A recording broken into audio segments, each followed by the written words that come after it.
the first type of hormone that we're going to look at is a steroid hormone.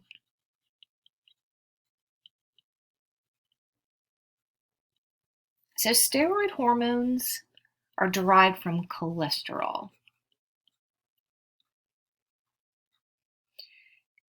And cholesterol is a type of fat. So because of that, we know that it is hydrophobic. Okay, so it doesn't like water. So where do steroid hormones come from, or where are they made? Well, they're basically made in the gonads and the adrenal cortex.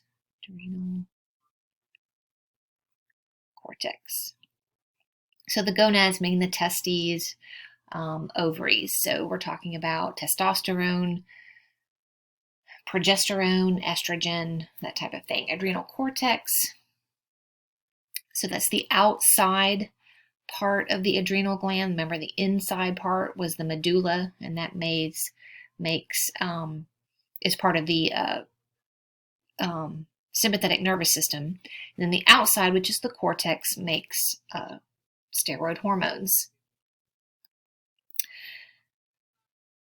So how do steroid hormones work? This is our little bloodstream here.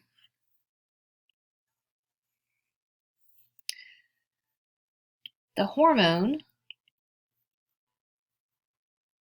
enters the bloodstream to be carried to its target. Okay, but steroid hormones, again, remember, they're hydrophobic, and blood is mostly water. Okay, so steroid hormones are not really going to be able to travel well in the blood. So the blood contains proteins in it called carriers, and they're like little boats. Okay, so these are carrier proteins.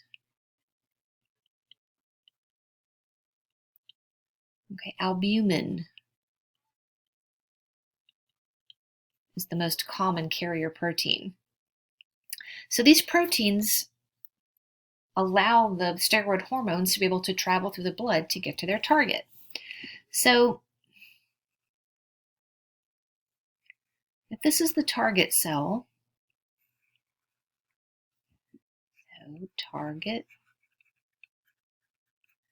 cell, since steroid hormones are fats, how do they react with the plasma membrane? Well, plasma membranes are fatty too. So the steroid hormone, because it is also a fat, goes right through, right into the cell. So its receptor then is not on the outside of the cell, it's inside the cell. So the receptor is somewhere in the cytoplasm, or it could be in the nucleus. Just make a big old nucleus here. So here's the nucleus of the cell.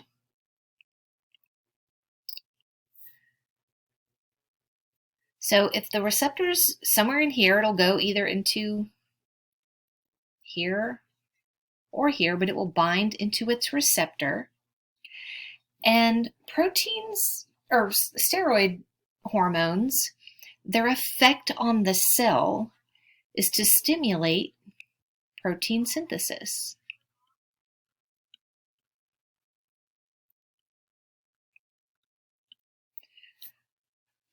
So when they bind in the nucleus, that makes sense because the DNA is there and that's where the instructions are to make proteins. So increased protein synthesis is the response from steroid hormones. So, protein synthesis. Is this a fast type of thing going on, or is this maybe a not so fast process? Well, it's actually pretty slow. If you think about it, think about protein synthesis. We talked about that in AP1 with the cell. And, protein synthesis, the process of it, you got to turn on the gene. And from there, we go into transcription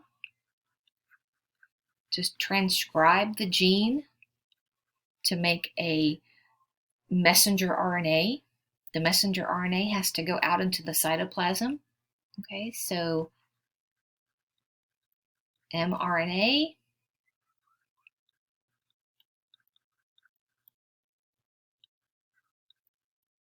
into the cytosol with its little transcribed gene, and then it has to go through translation to assemble the protein. Then it usually goes to the rough ER where it gets sugars and things like that added to it, and then it's got to go to the Golgi apparatus where it's packaged and sent to wherever it's supposed to go. So it's kind of a long process. All right. Its effect is also small in a way. So the effect of a steroid hormone has a 1-to-1 ratio. So that means hormone to product. So one hormone equals or provides or produces one protein. And this can't be amplified. If we want more protein or more stuff to happen, we got to add more hormone. If you want 2 proteins, you got to have 2 hormones. If you have 3 proteins, you got to have 3 hormones, and so on. So we got to send hormone for each protein that's synthesized. So it's kind of a slow process, and it takes a lot of hormone to have a large effect. So if you think about testosterone, so testosterone is an example of a steroid hormone. So people that take anabolic steroids are basically taking a form of testosterone. And if you take a steroid like that, you don't wake up and you're all muscular. You have to continue taking it and then continue working out, and eventually it will build those muscles very large. So again, steroid hormones going to go right into the cell, going to go into the cytosol or the nucleus, and their effect is going to be increased protein synthesis. That is the response. And we're talking about testosterone, progesterone, estrogen,